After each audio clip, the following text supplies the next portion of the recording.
Quando Jacques Lacan afirma que a mulher não existe, ele não está fazendo uma provocação vazia, nem um ataque às mulheres. Ele está produzindo um deslocamento radical no modo de pensar o sujeito, o desejo e a sexualidade. Ainda assim, é compreensível que essa frase provoque estranhamento, resistência e até indignação. Fora do campo da psicanálise, ela soa ofensiva, absurda ou mesmo misógina. Dentro dela, no entanto, trata-se de uma afirmação rigorosamente clínica, ética e teórica. Essa frase nos obriga a sair do conforto das explicações prontas. Ela nos convoca a abandonar a ideia de que seja possível definir o feminino como uma essência, um conjunto fixo de características ou um modelo universal. Lacan não está dizendo que mulheres não existam na realidade concreta, histórica e social. O que ele está dizendo é que não existe um significante capaz de representar a mulher como totalidade, como se houvesse um modo único e universal de ser mulher. Hoje quero justamente esclarecer esse ponto, o que Lacan está dizendo e, sobretudo, o que ele não está dizendo. Esta palestra não é uma negação da mulher, mas uma crítica profunda às tentativas históricas de capturar o feminino em normas, ideais, diagnósticos e expectativas. É uma recusa à ideia de que o feminino possa ser completamente explicado, classificado ou normalizado. A psicanálise nasce quando Freud reconhece que o sujeito não é transparente para si mesmo. Ela avança quando Lacan mostra que o inconsciente é estruturado como uma linguagem e que essa linguagem tem falhas, buracos, impossibilidades. O feminino ocupa exatamente esse ponto, o ponto onde o saber falha. E quando o saber falha, não estamos diante de um erro, estamos diante de um limite estrutural. O feminino, para a psicanálise, não é um problema a ser resolvido, mas um campo que revela a impossibilidade de totalização do sujeito. É ali que aparecem o desejo, a angústia, o sintoma e o mal-estar. Por isso, essa discussão não é apenas sobre mulheres. Ela diz respeito a todos nós. Diz respeito à forma como lidamos com aquilo que não se deixa explicar, controlar ou dominar. Diz respeito à tendência da cultura de transformar o que escapa em algo a ser corrigido, patologizado ou silenciado. Falar do feminino, a partir de Lacan, é falar dos limites da linguagem, dos limites do saber e dos limites das teorias que prometem dar respostas completas sobre o humano. É falar daquilo que insiste em não saber, em não se deixar reduzir. E é justamente aí que a psicanálise se sustenta, não no lugar das certezas, mas no lugar da escuta. É nesse ponto de falha que o sujeito pode emergir, não como ideal, mas como singularidade. É a partir desse lugar que convido vocês a escutar essa afirmação de Lacan, não como um ataque, mas como uma abertura para pensar o feminino para além dos rótulos, para além das exigências e para além dos ideais que, muitas vezes, produzem mais sofrimento do que liberdade. Freud e o enigma do feminino.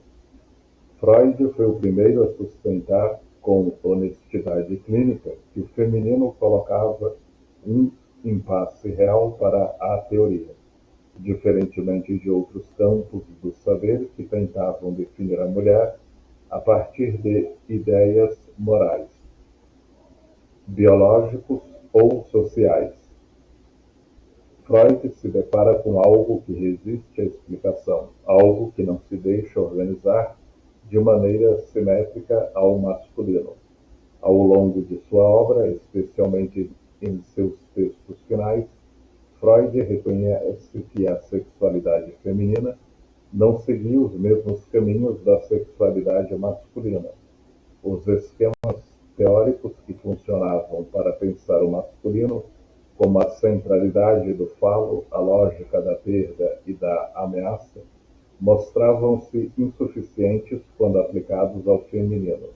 Não se tratava de um erro de método, mas de um limite estrutural.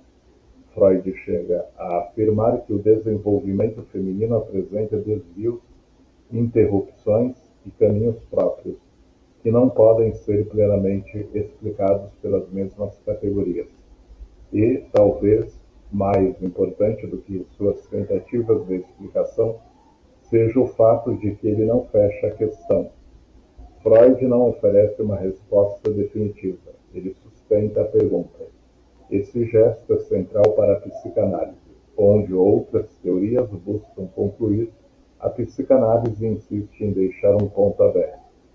Freud compreende que, quando se força uma resposta totalizante, algo do sujeito se perde.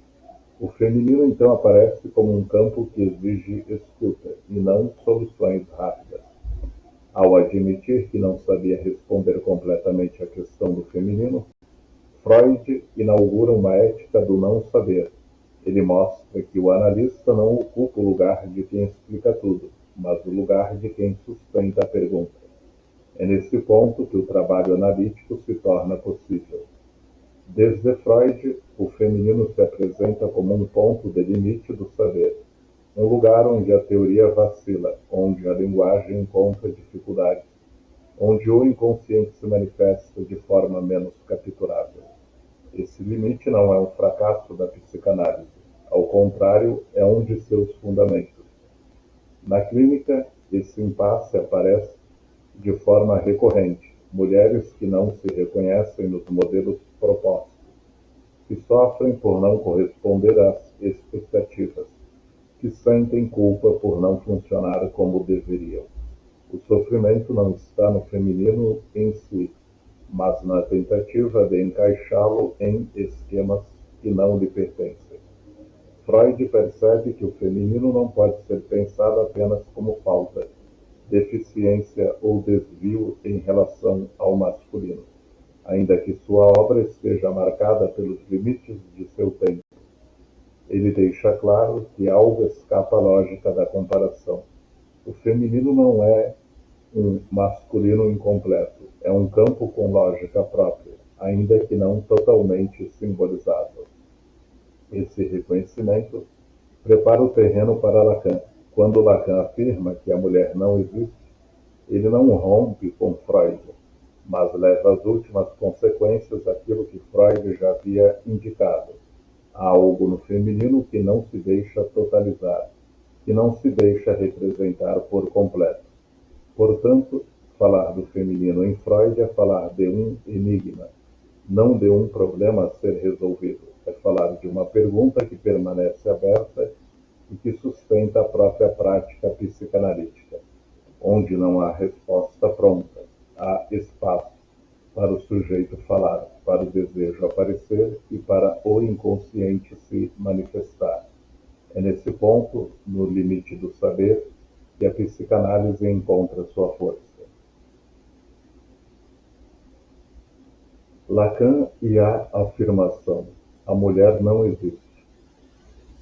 Lacan retoma Freud e leva sua intuição até as últimas consequências. Se Freud já havia indicado que o feminino colocava um impasse teórico, Lacan mostra que esse impasse não é contingente, nem provisório, mas estrutural. Quando ele afirma que a mulher não existe, não está provocando nem negando a existência concreta das mulheres. Ele está nomeando um limite da linguagem do simbólico. Para Lacan, existir no campo da psicanálise não é simplesmente estar vivo ou ocupar um lugar social. Existir é ser representado por um significante no campo do outro. E é justamente aí que surge o ponto central. Não há um significante que represente a mulher por completo. Não existe um significante capaz de dizer: a mulher como universal. Na lógica lacaniana, o masculino e o feminino não são definidos biologicamente, nem moralmente, nem socialmente. Eles são posições subjetivas em relação à linguagem, ao desejo e ao gozo. O masculino se organiza a partir de uma lógica de conjunto. Há uma regra geral e uma exceção que a afunda. É a lógica do todos, exceto um. Essa exceção sustenta o conjunto e permite que ele se feche. Trata-se de uma lógica totalizante que busca organizar, nomear e dar consistência ao campo do sentido. Já o feminino não se organiza dessa forma. Ele não se fecha em um conjunto completo. Lacan chama isso de não todo. O feminino não está todo submetido à lógica fálica, nem todo capturado pela linguagem, nem todo representável pelo simbólico. Há sempre algo que escapa. O não todo não significa falta, incompletude ou defeito. Significa que o feminino não pode ser totalizado. Ele não se deixa reduzir a uma regra universal. Por isso, Lacan diz que não existe a mulher no singular. O que existem são mulheres uma a uma. Cada mulher constrói sua posição subjetiva de maneira singular, seu modo de desejar, seu modo de amar, seu modo de gozar e seu modo de sofrer. Não há um modelo que sirva para todas. Não há um ideal que possa ser universalizado sem produzir violência simbólica. Essa impossibilidade de totalização é justamente o que torna o feminino tão frequentemente alvo de tentativas de definição excessiva. Quando algo não se deixa fechar, surge a angústia, e diante da angústia, o sujeito tende a tentar controlar, normatizar ou idealizar. Na clínica, isso aparece de forma clara. Muitas mulheres sofrem não por serem mulheres, mas por tentarem se ajustar a um ideal impossível. Ser tudo ao mesmo tempo, corresponder a expectativas contraditórias, responder a demandas que se anulam entre si. O sofrimento nasce da tentativa de se tornar a mulher, algo que, do ponto de vista lacaniano, simplesmente não existe. Lacan não retira o feminino do campo do valor, ao contrário, ele o retira do campo da norma. Ao afirmar que a mulher não existe, ele devolve às mulheres a possibilidade de existir como sujeito singular e não como conceito. Essa afirmação também tem consequências éticas para a clínica. O analista não busca compreender a mulher como categoria, mas escutar uma mulher em sua singularidade. Não se trata de aplicar um saber prévio, mas de sustentar um espaço onde aquilo que não se deixa dizer completamente possa, ao menos, ser parcialmente colocado em palavras. Portanto, a frase de Lacan não é um apagamento, é uma recusa de generalização, é uma defesa radical da singularidade do sujeito. O feminino, enquanto não todo, marca o ponto onde a psicanálise reconhece que o saber não é absoluto, e é justamente aí que o sujeito pode existir.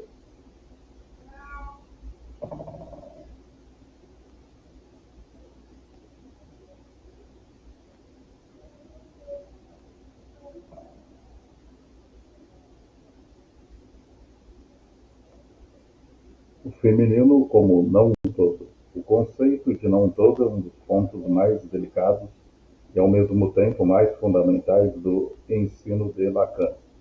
Ele não se trata de uma noção intuitiva, nem de um elogio poético ao feminino.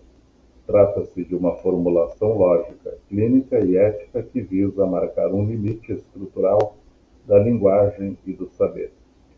Quando Lacan diz que o feminino é do campo do não todo, ele está afirmando que o feminino não está inteiramente submetido à lógica fálica, à lei da linguagem ou às normas simbólicas que organizam o campo do sentido.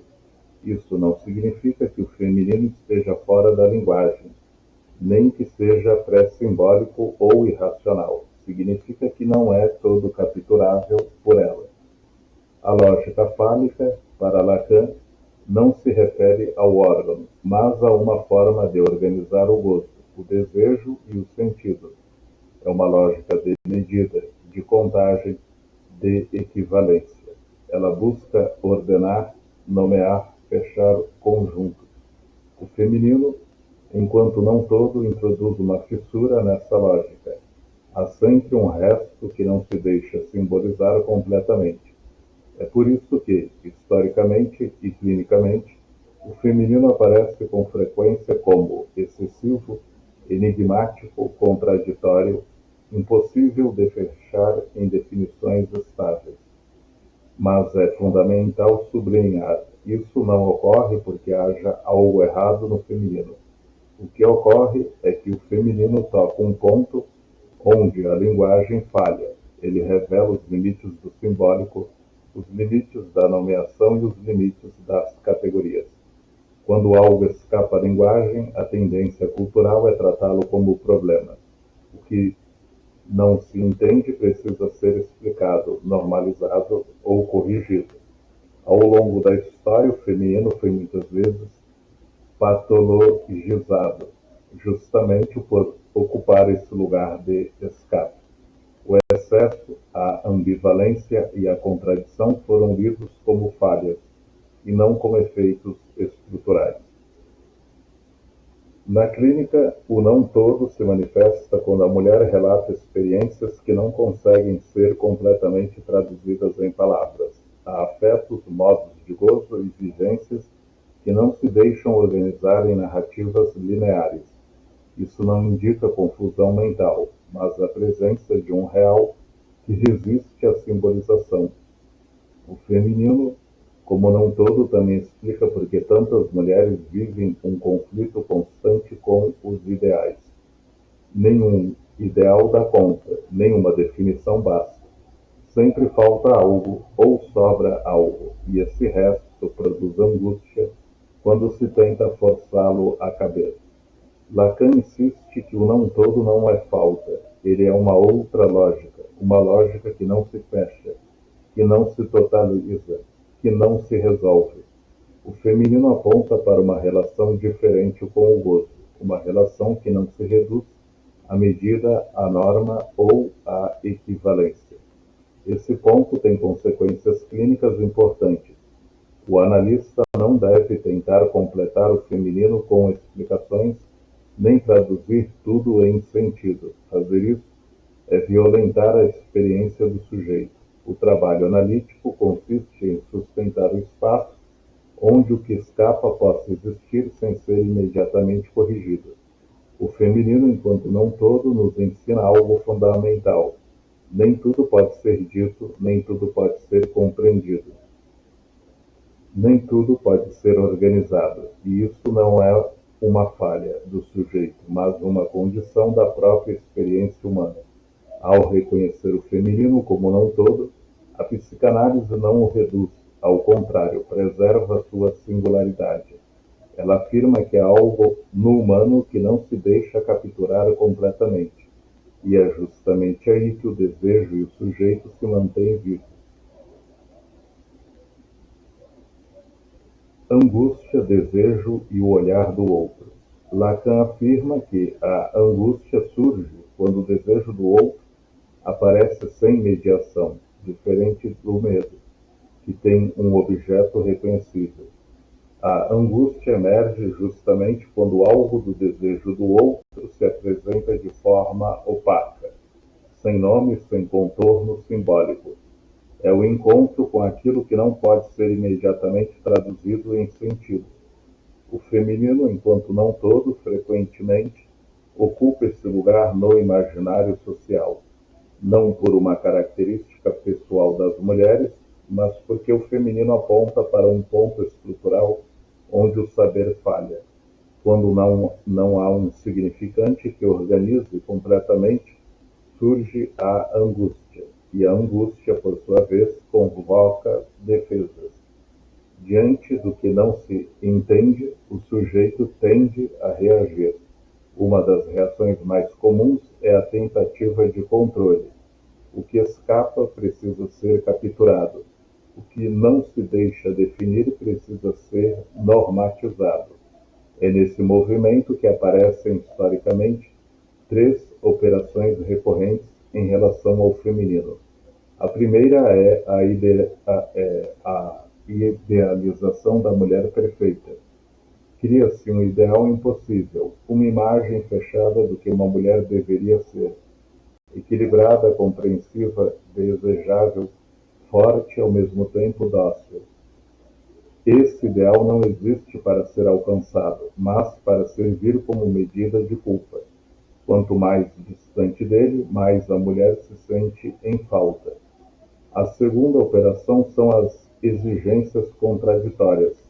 Espera-se que a mulher seja tudo ao mesmo tempo, que fale, mas não demais, que deseje, mas sem excessos, que seja autônoma, mas disponível. Essas demandas se anulam entre si e produzem um estado permanente de insuficiência subjetiva. O sujeito se sente errado por não conseguir responder a todas. A terceira operação é a culpabilização e a patologização, quando a mulher não corresponde às expectativas. Sua diferença é frequentemente transformada em defeito. O sofrimento é medicalizado, o excesso é diagnosticado, a contradição é tratada como desvio. O que é estrutural passa a ser lido como falha individual. Aqui é impossível não lembrar Simone de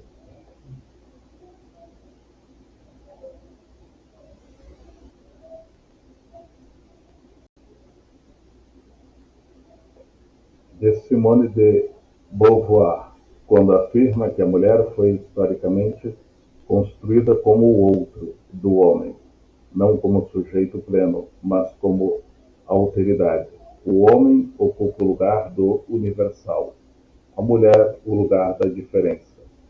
Ele é a medida, ela o desvio. Essa construção não é apenas social ou histórica, mas atravessa o imaginário e os modos de relação. A psicanálise acrescenta ao fundamental a essa leitura. O outro não é apenas uma posição social, mas uma função psíquica. O feminino, enquanto não todo, ocupa esse lugar de alteridade radical, onde o sujeito se confronta com aquilo que não domina. E é exatamente aí que a angústia emerge. Na clínica, vemos isso quando mulheres relatam a sensação de estar sempre sendo olhadas, avaliadas, medidas por um olhar externo. Um olhar que exige, julga e nunca se satisfaz.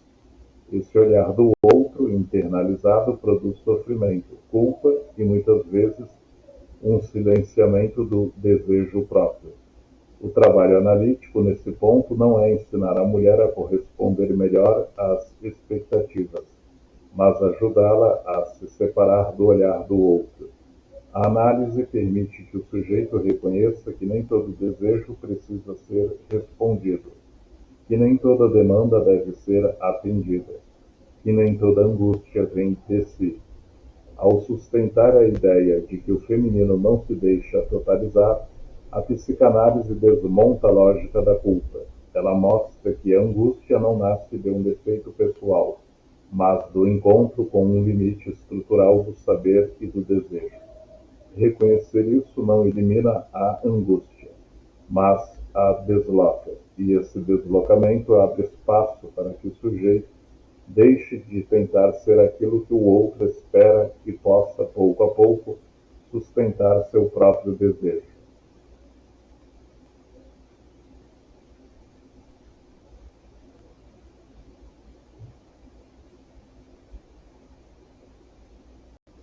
Na clínica, essas formulações teóricas ganham corpo, voz e sofrimento. Elas não aparecem como conceitos abstratos, mas como experiências vividas, repetidas e muitas vezes silenciosamente suportadas.